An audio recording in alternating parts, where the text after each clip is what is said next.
고만 주간 첫째 날 새벽 기도에 함께 오신 성도님들 환영하고 축복합니다. 이 시간에 우리 찬송가 263장 이 세상 험하고 찬양으로 주님께 올려드리겠습니다.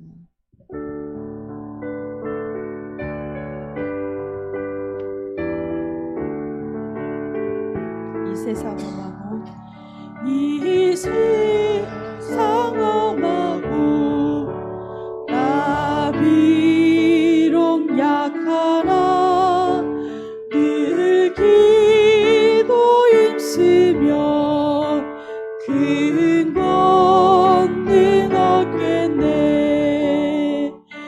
주의 은혜로 대속받아서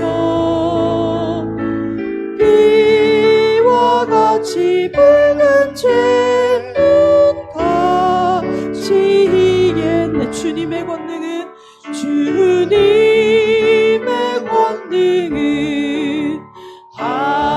한없이 크오니 돌 같은 내 마음 못 녹여 주소서. 아멘.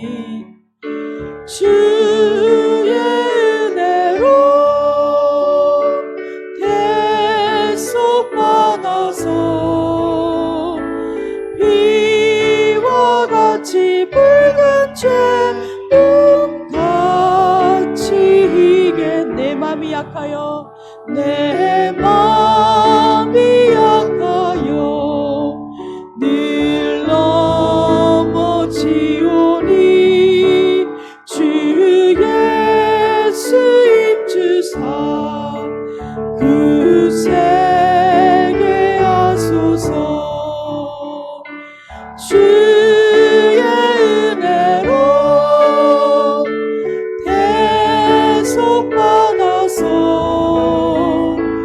비와 같이 붉은 죄는 같이 이겠네. 죄사함 받은 후 죄사함 받은 후 새 사람 되어서 주 앞에 서는 날 늘 찬송하겠네.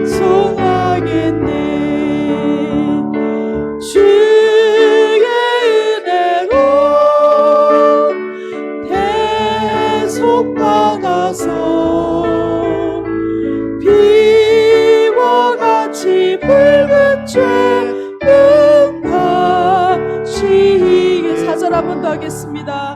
죄사함 받은 후 새 사람 되어서 주 앞에 서는 날 늘 찬송하겠네. 주의 은혜로 대속받아서 비와 같이 붉은 죄는 같이 이겠네. 아멘.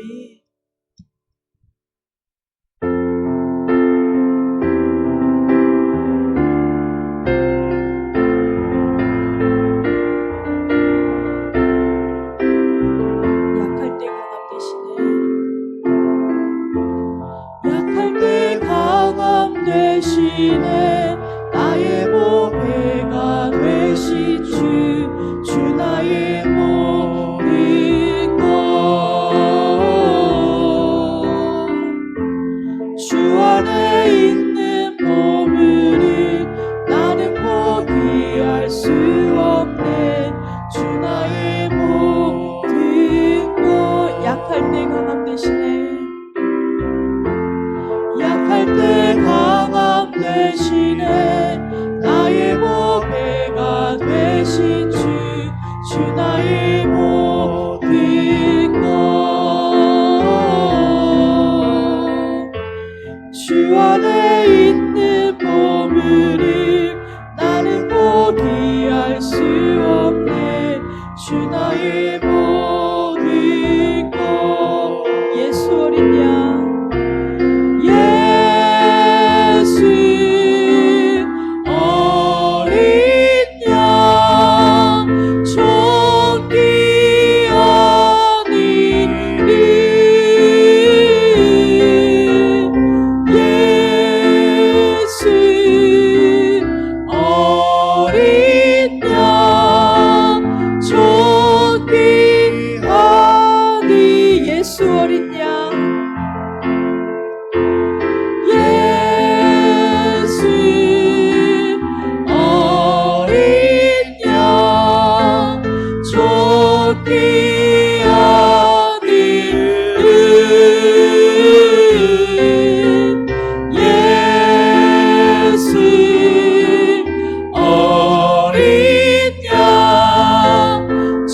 네, 하나님의 말씀 마가복음 12장 1절부터 12절까지 함께 보시겠습니다. 하나님의 말씀 마가복음 12장 1절부터 12절까지입니다.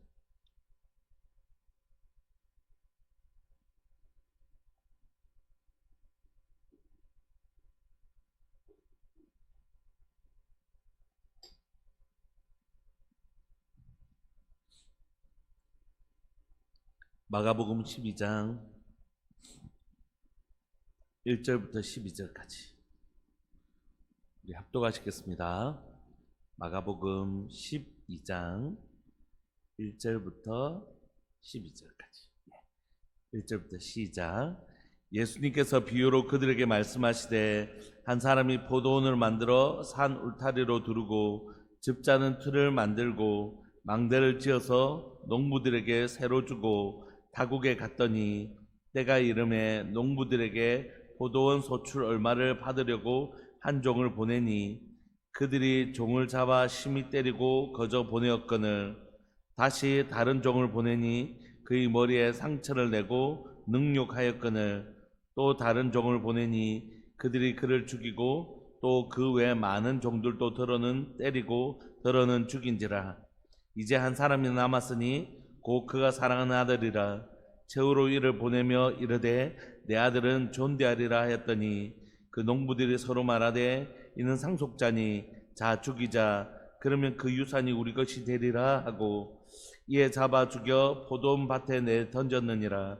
포도원 주인이 어떻게 하겠느냐 와서 그 농부들을 진멸하고 포도원을 다른 사람들에게 주리라. 너희가 성경에 건축자들이 버린 돌이 모퉁이의 머릿돌이 되었나니 이것은 주로 말미암아 된 것이요 우리의 눈에 놀랍도다함을 읽어보지도 못하였느냐 하시니라. 그들이 예수님의 이 비유가 자기들을 가리켜 말씀하신 줄 알고 잡고자 하되 무리를 두려워하여 예수님을 두고 가니라. 아멘.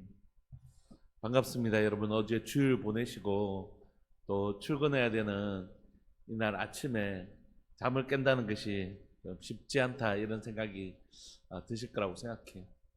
또 이후에 하루를 또 살아내셔야 되기 때문에. 근데 제가 우리가 새벽 예배하고는 오늘 제일 많이 함께 참석하신 것이 아닌가 하는 생각이 좀 듭니다.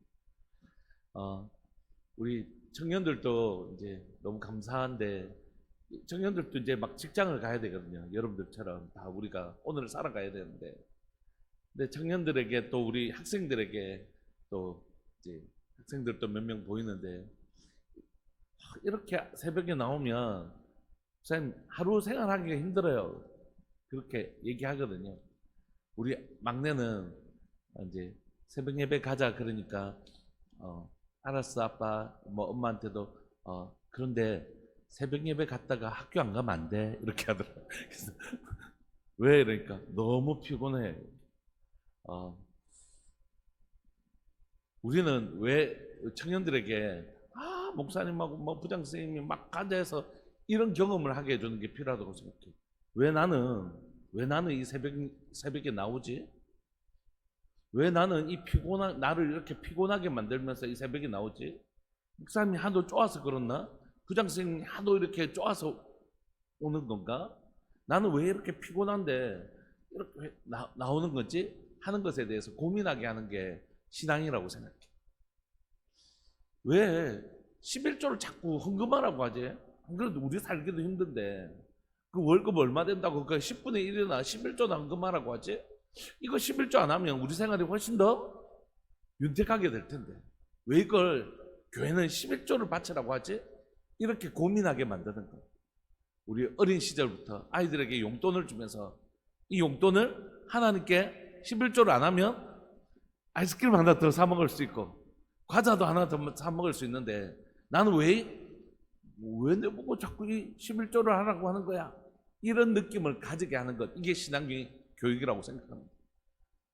나는 이거 나를 위해 쓰면 훨씬 더 풍족한 삶을 살 수 있고 이 아침에 잠을 좀 더 자면 훨씬 더 내 몸도 좋고 하루 생활하기 더 좋은데 그제? 근데 왜 우리는 이 자리에 나와 있는가? 그것을 찾아가는 게 신앙이라고 생각해요. 그것을 찾아가는 것. 11조에 담긴 것처럼 하나님 진짜 나의 좋은 공급자시죠. 하나님 나의 좋은 공급자신데 하나님 앞에 믿음으로. 하나님은 10분의 1을 원하시는 게 아니에요.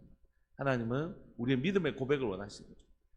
하나님이 나 책임지고 있다는 거 나 믿습니다. 이 고백을 듣기를 원하시는 거죠. 이 새벽도 마찬가지라고 생각합니다. 참 우리에겐 새벽을 깨운다는 게 쉽지 않아요. 그래서 옛날에도 이 새벽 기도회를 순교의 첫 예물 이렇게 얘기할 정도로 새벽 예배를 드리는 게 쉽지 않습니다. 그런데 우리가 왜 이 시간을, 나는 왜 이 자리에 나와 있지? 나는 왜 새벽 예배를 해야 되는 것인지 고민하고, 또 이렇게 나 내일부터 안 갈래, 이런 고민들 자체가 굉장히 중요한 고민이라는 거죠. 나는 왜 이 새벽에 여기에 나와 있는가? 이게 너무 중요한 고민이라고 생각합니다. 한 주간이 여러분들에게 내 몸을 힘들게 하면서 피곤하면서 내가 왜 이 자리에 나오는지 스스로에게 그 질문하시고 답을 찾아가시는 그런 은혜가 있는 한 주간이었으면 좋겠다, 그런 마음이 있습니다. 오늘 우리는 마가복음 12장을 살펴보았는데요, 12장에 보면 예수님이 비유로 말씀하십니다. 그 비유는 바로 포도원 비유입니다. 이 포도원 비유를 말씀하실 때에 그냥 유대인들은 다 알아들어요. 왜냐하면 이사야서에 이스라엘 백성들을 포도원으로 비유하고 있거든요. 구약에서는 이미 이스라엘 백성들을 표현하는 여러 가지 비유들이 있지만 가장 대표적인 비유가 포도원 비유거든요.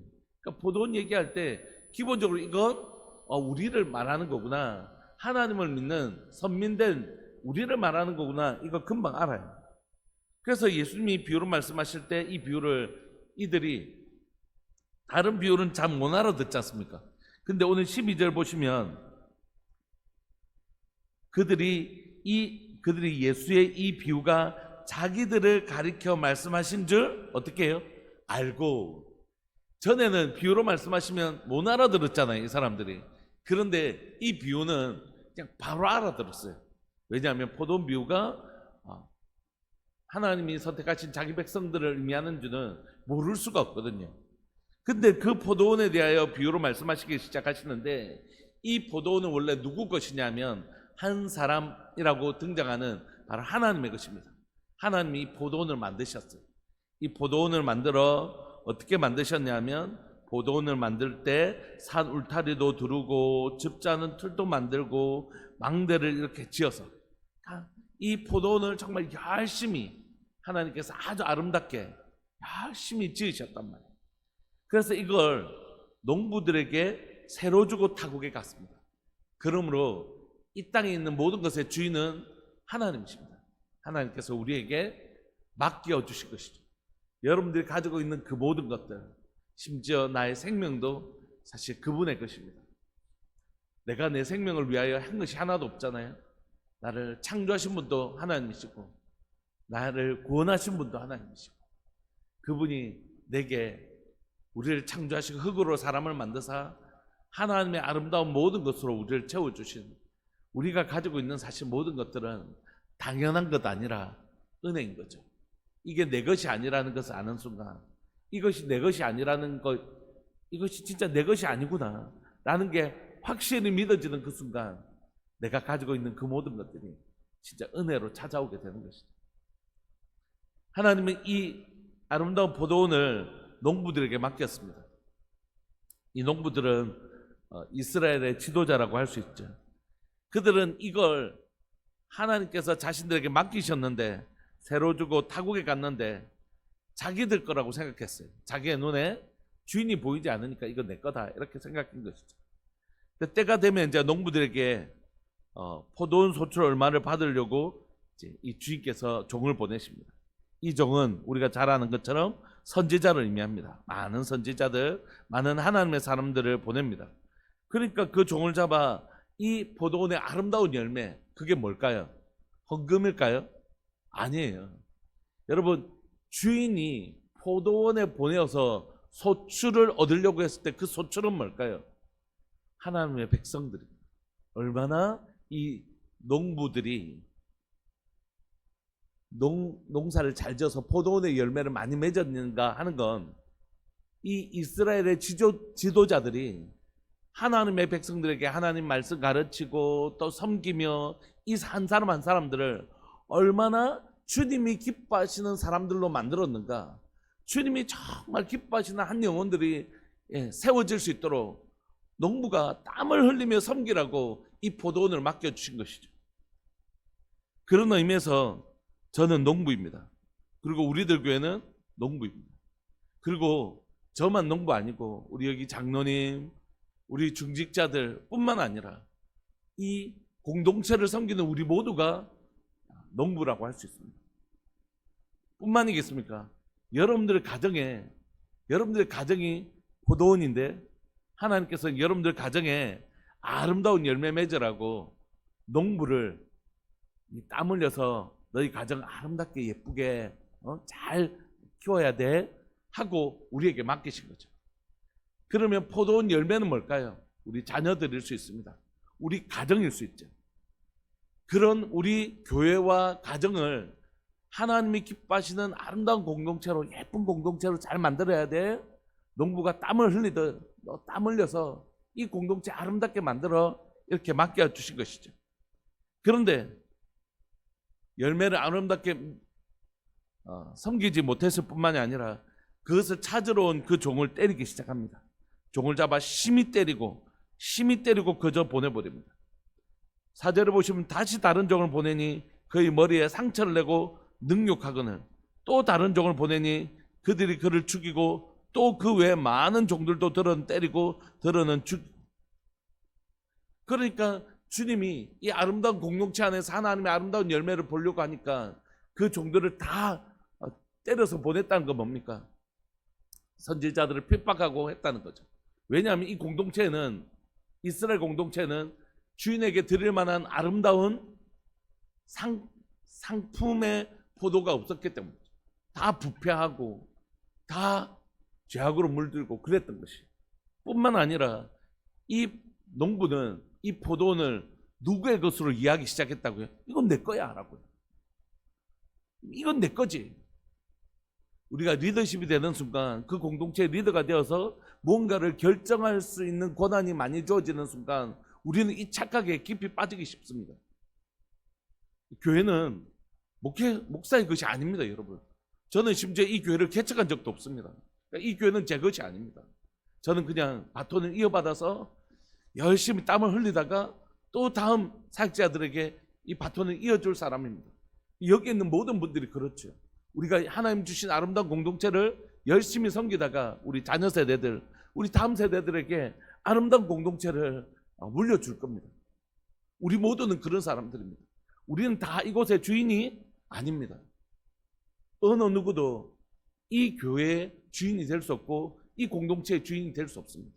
오직 우리 공동체의 주인은 오직 하나님이십니다. 여러분, 가정도 마찬가지입니다. 아이들이 가끔 농담식으로 아빠는 아빠 마음대로 해 이렇게 얘기하잖아요. 왜? 그들의 눈에는 엄마 아빠가 뭐 마음대로 하는 것처럼 보이는 모양입니다. 그런데 이 가정도 내게 아닙니다. 나의 것이 아닙니다. 하나님이 이 가정을 주시지 않았다면 우리가 이 아름다운 가정을 누리지 못할 겁니다. 어쩌면 우리는 우리가 주신 공동체에 대한 감사가 많이 없을 수 있어요. 옆에 보니까 더 좋은 가정도 많은 거야. 왜 우리 가정은 이래? 이렇게 가정을 보면서 불평할 수도 있죠. 그러나 우리의 가정, 이 아름다운 가정을 주시는 분은 우리 하나님이시고 이 아름다운 교회 공동체를 주신 분은 우리 하나님이시죠. 그런데 이 농부는 내 것이라고 여기고 그것을 가지러 온 그 종들을 때려서 죽여 보내는 거죠. 이제 한 사람 남았습니다. 그 누구냐면 바로 사랑하는 아들 있죠. 예수님이십니다. 최후로 이를 보내며 이르되 내 아들은 존대하리라. 근데 그 농부들이 서로 말하되 뭐라고 얘기하냐면 이는 상속자니 자축이자 그러면 그 유산이 우리의 것이 되리라 하고 이에 잡아 죽여 포도원 밖에 던져버립니다. 영문 밖에 죽으신 예수님처럼. 그들의 생각은 뭐였냐면 예수님이 오시자 많은 사람들이 예수님을 추종하기 시작했어요. 따르기 시작했습니다. 자신이 누렸던 모든 기득권들이 예수님에게 옮겨가기 시작했습니다. 그래서 예수님이 싫었어요. 예수님 맞냐 틀리냐는 중요하지 않았습니다. 무슨 질문이라도 했었든지 예수님을 걸려 넘어지게 하고 싶었습니다. 그런데 어쩐 일인지 아주 쉽게 문제가 해결됐어요. 그 예수님이 오셔서 스스로가 하나님의 아들이라고 막 얘기하는 거예요. 잘됐다. 신성 모독 아니냐. 심지어 성전을 허물면 다시 짓겠다 막 이런 얘기도 하는 거예요. 잘됐다. 이걸 빌미로 해서 자신들이 누리고 있던 이 기득권을 예수님에게 다 넘어가려고 하는 것. 이곳의 진짜 주인은 하나님이시고 예수님이시잖아요. 근데 그걸 견디지 못했던 거죠. 그래서 예수님을 죽이게 됩니다. 이 비유를 말씀하셨던 예수님이 이제 질문하십니다. 9절에 포도원 주인이 어떻게 하겠느냐. 나와서 그 농부들을 진멸하고 포도원을 다른 사람들에게 주리라. 너희가 성경의 건축자들이 버린 돌이 모퉁이 머릿돌이 되었나니 이것은 주로 말미암아 된 것이요 우리의 눈에 놀랍도 담을 읽어보지도 못하였느냐 하시니라. 여기 10절에 보시면 성경의 건축자들이 버린 돌이 모퉁이의 머릿돌 할 때 이 머릿돌에 대한 해석이 두 가지가 있습니다. 하나는 가로로 세로로 이렇게 벽을 세울 때 기초석이 되는 거 있잖아요. 이 옆으로 놓을 돌의 기초석, 위로 올릴 돌의 기초석이 된다 하는 의견도 있고, 또는 이스라엘 가보면 여러분 아치형으로 이렇게 문이 이렇게 쌓아놔요. 이렇게 돌을 쫙 쌓아놔서 이 중간에 딱 돌 하나가 들어가면 이게 딱 받침돌이 됩니다. 요걸 머릿돌이라고 해요. 두 가지 의견이 있지만 두 번째 게 훨씬 더 조금 문화적으로 볼 때 타당한 것 같습니다. 예수님이 버린 돌이 가장 요긴한 돌, 가장 중요한 돌이 되었다 하는 것이죠. 이 얘기를 듣고 나서 그들이 이 비유가, 예수님의 비유가 자기들을 가리켜 말씀하신 줄 알고 잡고자 하되 무리를 두려워해서 예수님을 두고 갑니다. 여러분, 예수님이 이 비유를 하신 목적은 뭘까요? 예수님이 이 비유를 말씀하신 목적이 뭘까요? 너거 하나님 옛날부터 선지자도 보내고 그런데 너희들 다 때려 죽였지. 심지어 이제 아들인 내가 왔는데도 너희들 날 죽이려고 하지. 그러니까 12절에 뭐라고 얘기하냐면 자기들을 가리켜 말씀하신 줄. 그러니까 9절에 보시면 포도원 주인이 하나님께서 그 농부들을 진멸하고 이걸 다 알아들었다 그랬잖아요. 너희들 다 진멸하고 포도원을 다른 사람에게 줄 거야. 그러니까 너희들 이제 큰일 났어. 이렇게 하시려고 이 말씀 하셨는가 하는 거지. 아니요. 예수님께서 그 말씀 하시려고 이 말씀을 하신 게 아닙니다. 그러면요, 예수님이 하시고 싶었던 말씀 뭐냐면 너희들이 누구냐면 하나님이 그렇게 정성스레 만든 포도원이 바로 너희들이다. 너희들이 어떤 사람들이냐? 하나님이 정말로 정성들여 만든 포도원이 너희들이다. 여러분, 그러니까 우리가 가지고 있는 교회 공동체, 우리가 가지고 있는 가정을 함부로 폄하하지 않기로 결정해. 여러분, 우리가 섬기는 공동체가 얼마나 소중한 공동체인지 모릅니다. 여러분, 우리에게 주신 가정이 내가 시집을 좀 더 좋은 남자 만났어야 되는데, 아니에요. 우리에게 주신 공동체가 너무 아름다운 공동체예요. 하나님이 정성 들여 만드신, 하나님이 정말 기뻐하시는 공동체란 말이에요. 그런데 주님께서 이 공동체를 향하여 어떻게 하셨냐면 하나님의 구원을 알리시려고 끊임없이 종을 보내셨다는 것이에요. 그러니까 이 메시지는 너희들 내 말 안 들어서 이제 혼난다 이런 얘기가 아니라 우리를 향한 하나님의 얼마나 지속적인 사랑을 보여주시는지. 이 포도원 예쁘게 만들어서 너희들에게 선물 주려고 내가 만들었지.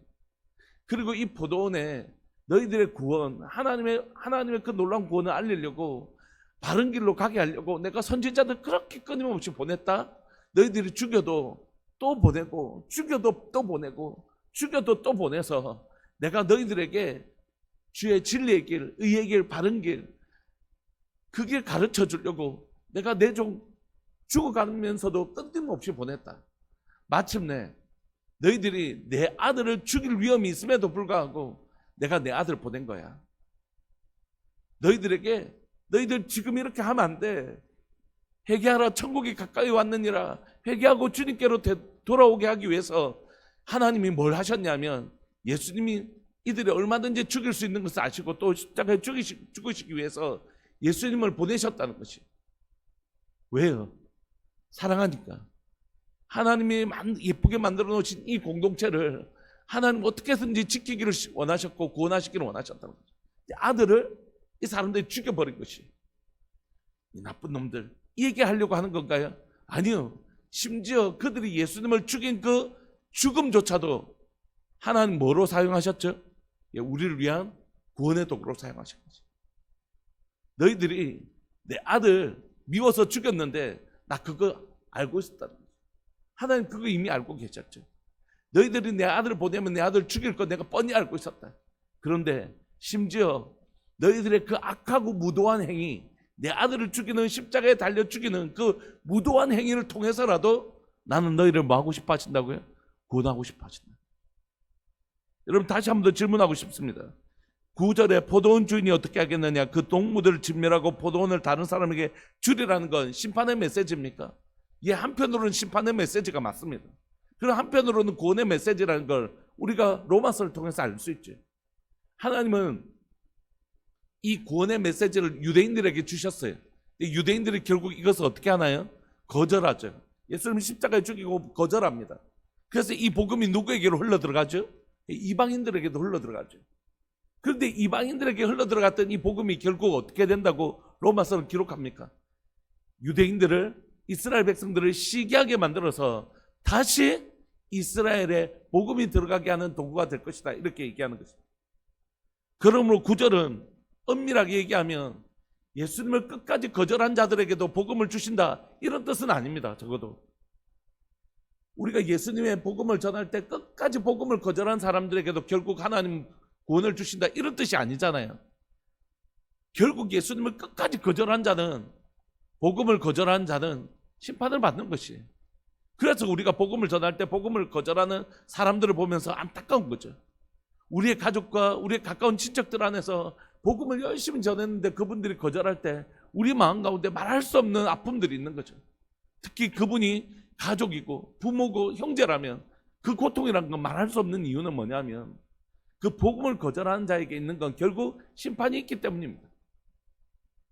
그러나 오늘 본문이 얘기하고 싶어 하는 건, 그래서 너희들 다 끝이야, 이 얘기를 하고 싶은 것이 아니라 그 포도원 주인은 끝까지 아들을 죽여서라도 우리를 구원하시겠다는 게 메시지죠.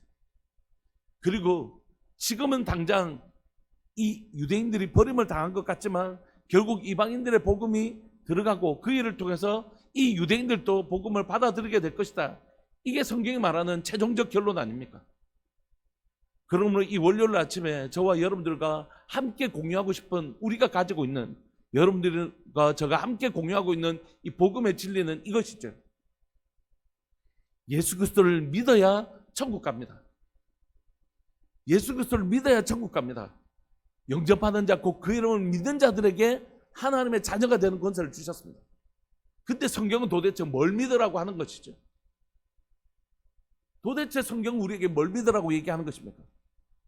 우리가 잘 아는 요한복음 3장 16절은 우리의 믿음의 내용을 아주 선명하게 얘기해 줍니다. 하나님이 세상을 이처럼 사랑하사 독생자를 주셨으니 이는 저를 믿는 자마다 멸망치 않고 영생을 얻게 하려 하십니다. 그럼 우리가 가지고 있는 복음의 핵심은 뭡니까? 나 너 사랑한다. 나 너 절대 포기하지 않는다. 나는 내 아들을 죽여서라도 너를 살리고 싶다. 지금은 당장 네가 버림을 당하는 것 같아 보일지라도 심지어 그것을 통해서라도 나는 너를 살리고 싶다. 이것이 하나님의 마음이지. 이것이 성경이 얘기하고 싶어하는 얘기입니다. 하나님이 세상을 사랑하신다. 어떻게까지? 아들을 죽이기까지 사랑하신다. 그리고 하나님이 나를 사랑하신다는 사실을 믿는 자마다 영생을 얻는 거지. 여러분 11조를 하는 게 중요합니다. 새벽 예배 나와서 이렇게 기도해야 하는 건 너무 중요합니다. 복음의 핵심은 그게 아닙니다. 복음은 뭡니까? 복음은 하나님이 나를 사랑하신다. 이걸 믿는 것이. 하나님이 나 사랑하신다. 이걸 믿는 것입니다. 하나님이 사랑하시는데 어떻게까지 사랑하신다고요? 아들을 죽이기까지 나를 사랑하신다. 아들을 죽여서 나를 살리고 싶을 말만큼 이게 말이 되는 소리입니까? 자신의 아들을 죽여서 나를 살린다니요. 이게 무슨 말입니까? 자신의 아들을 죽여서 나를 살린다는 게 이게 무슨 말입니까? 그런데 그렇게까지 나를 사랑하신다는 사실을 믿는 게 복음이다. 그런데요, 여러분, 하나님 나 사랑하실 거야. 이것의 근거가 야, 내 이번에 헌금도 이만큼 하고 내가 교회 충성 봉사 이만큼 하니까 하나님 날 사랑하실 거야. 이건 복음이 아닙니다. 그냥 자기 착각이죠. 복음은 하나님이 날 사랑하시는데 아들을 죽이기까지, 아들을 죽여서 나를 살릴 만큼 사랑하시는 이 말도 안 되는 사랑을 믿는 것인데, 이것은 언제 드러나는가? 성경이 이렇게 얘기합니다. 우리가 아직 죄인 되었을 때, 그리스도께서 우리를 위하여 죽으심으로 하나님께서 우리에 대한 자기 사랑을 확증하신 것입니다. 그래도 청년들 참 착하지 않아요. 요즘 뭐 해란다고 해서 이렇게 다 하는 사람, 청년들 뭐 어디 있어요? 자기들도 나름 다 머리가 이만큼 컸는데 우리 찬양하자. 그래서 또 찬양하고 또 어묵 꼽자 해서 또 어묵 꼽아주고 너무 고맙죠. 너무 고맙죠. 그런데 하나님의 사랑을 믿는 믿음은 뭐냐면 내가 내 자신이 너무 싫어질 때 있잖아요. 이런 나라면 나라도 안 좋아하겠다. 이런 모습이라면 나라도 내가 싫겠다 라고 생각되어질 때, 이런 모습이라면 내가 만약에 누군가를 볼 때 누군가가 이런 행동을 하면 나라도 그 사람 싫겠다면서, 아, 난 왜 이러지? 내가 내 자신 너무 실망스럽고 부족해 보일 때 있잖아. 그때라도 뭘 믿는 거라고요? 그래도 하나님은 나 사랑하시지. 내가 내 자신이 너무 싫어지는 이때라도 하나님 나 사랑하시지. 이 믿음이 진짜 믿음이라고. 내가 죄를 짓고, 죄를 많이 지으라는 뜻은 아닙니다, 여러분. 죄를 짓고 있는 내 모습을 보면서 네 그거 안 하기로 했잖아. 네 그런 죄도 안 하기로 했잖아. 네가 다시는 반복적으로 그런 죄 안 짓기로 했잖아. 근데 이게 뭐야 또? 이거밖에 안 돼? 하면서 자신을 자책할 때, 그때라도 여전히 뭘 믿는 거야? 주님, 이런 나를 왜 여전히 사랑하십니까? 나도 내가 너무 미워서 이렇게 막 꾸짖고 싶은데 이런 나를 왜 주님 사랑하십니까? 그 믿음이 바로 뭐냐면 복음이 말하는 믿음입니다. 사랑하는 여러분, 여러분들에게 오늘 이 고난주간의 첫날에 여러분들과 제가 나누고 싶은 이 메시지는 이것입니다. 아름다운 하나님의 동산은 포도원을 쑥대밭으로 만들고 그 종을 보낼 때마다 때려 죽이고 심지어 아들을 보냈는데 그 아들을 죽이기까지 한 이 사람들을 하나님 어떻게 하신다고요? 그래도 사랑하신다. 심지어 그 아들을 죽이는 그 행위조차도 뭐라고요? 아들을 죽여서라도 그 영혼들을 살리시는, 그들은 자기의 욕심을 위하여 예수님을 죽였는데 예수님의 죽으심의 진짜 뜻은 뭐라고요? 내가 네 대신 죽는 거야. 이렇게 해서라도 우리를 살리고 싶어 하시는 하나님의 사랑, 이걸 믿는 것, 이런 폐악무도한 이 인생들도 주님이 여전히 사랑하시는 것, 그걸 믿는 것, 그게 진짜 믿음입니다. 사랑하는 교회가 충성된 사람들이 많이 일어났으면 좋겠습니다. 열심히 있는 사람들이 많이 일어났으면 좋겠습니다. 그러나 교회가 가져야 될 가장 중요한 특징은 뭐냐면, 내가 이렇게 모자란데도, 내가 이렇게 부족한데도 하나님은 나를 어떻게 하신다고요? 사랑하신다. 주님, 뻔뻔스러워 보이겠지만 그래도 저는 그게 믿어집니다. 내가 내 자신이 너무 싫어지는 이때라도 주님은 날 사랑하신다는 게 믿어집니다. 그리고 감사합니다. 이게 진짜 믿음입니다. 말씀을 마무리하고 싶습니다. 여러분들 인생 가운데, 제가 걸어가야 되는 우리의 인생 가운데 내가 얼마나 실망스러운 모습이 많이 있겠어요. 그때 이 믿음 고백해 주시겠습니까? 우리가 아직 죄인 되었을 때 그리스도께서 우리를 위하여 죽으심으로 하나님께서 우리에 대한 자기 사랑을 확증하십니다. 얘야, 난 너 여전히 사랑한다. 얘야, 난 너 여전히 포기하지 못한다. 그렇게 말씀하시는 하나님이 세상을 이처럼 사랑하사 독생자를 주셨다는 이 사실을 믿는 자마다 영생을 얻게 되는, 이게 진짜 복음인 것이. 이 복음이, 이 놀라운 소식이 이런 내 모습도 사랑해 주신다는 그 하나님의 놀라운 사랑에 대한 소식이 바로 복음입니다. 이 복음이 다시 한번 더 여러분들에게 들려지기를 소망하고 믿어지는 너무 확실히 믿어지는 복된 고난주간 되시기를 간절히 바랐고 소망합니다. 황보우 집사님, 김정희 집사님 가정, 김홍숙 권사님, 주님이 홀로 가신 십자가의 그 길을 따라갑니다. 새벽 기도자의 자리에 부르심을 감사드립니다. 고경환 권사님, 하나님 앞에 귀한 예물 드리셨는데 우리 함께 이 시간 통성을 한번 기도하고 싶습니다. 한 주간 동안 하나님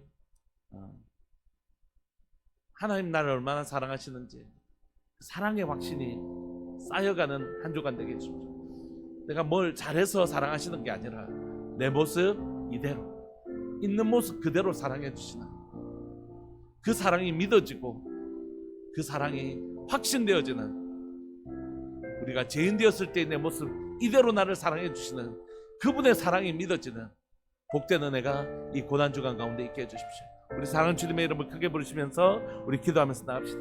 기도하시겠습니다. 주여, 살아계신 하나님 아버지, 역사하시는 하나님 감사합니다. 귀하고 복된 고난주간 첫날을 우리에게 허락하여 주시고 이 첫날에 우리를 향한 하나님의 그 놀라운 사랑을 하나님 말씀하여 주셔서 감사합니다. 이 포도원은 내가 만든 것이다. 너희를 구원하기 위해 내 종을 보낼 때마다 너희가 죽였어도 나는 너희를 포기하지 못하고 내 아들까지 보냈다. 너희들 내 아들을 죽였지만 나는 그 죽음을 통해서라도 너희를 구원하고 싶었다.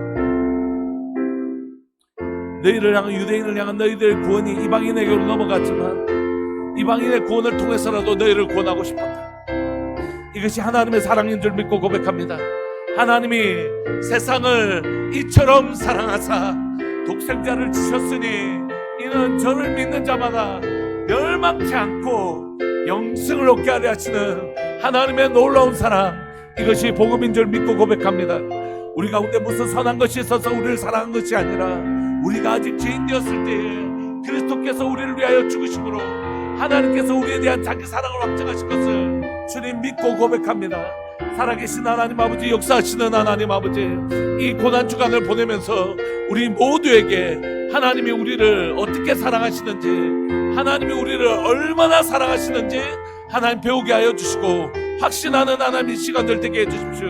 내가 내 자신이 너무 싫어질 때라도, 내가 내 자신이 너무 실망스러운 그 순간에라도 이것만은 믿게 하여 주십시오. 그래도 하나님 나 사랑하신다. 그래도 하나님 나 사랑하신다. 그래도 하나님 나 사랑하신다. 이것이 믿음입니다. 이것이 믿음입니다. 주님, 이 믿음 변치 아니하는 교회 되게 해주십시오. 다른 것이 믿음이 아닙니다. 다른 것이 믿음이 아닙니다. 이런 나도 여전히 주님 사랑해 주신다. 이 놀라운 믿음을 가지는 복된 고난주간 될 수 있도록 은혜 내려 주옵소서. 감사합니다. 사랑하는 예수님의 이름으로 감사하며 기도합니다. 아멘. 우리 찬양 틀어주시면 여러분들 개인적으로 기도하시다가 그렇게 돌아가시면 좋을 것 같습니다. 우리 좀 자리에 앉으셔서 기도하실 때 하나님 한 주간 동안 고난주간의 은혜가 그리스도께서 나를 얼마나 사랑하시는지 그것이 쌓여가는 한 주간 될 수 있도록 우리 함께 기도하면서 나갑시다. 함께 기도하시겠습니다.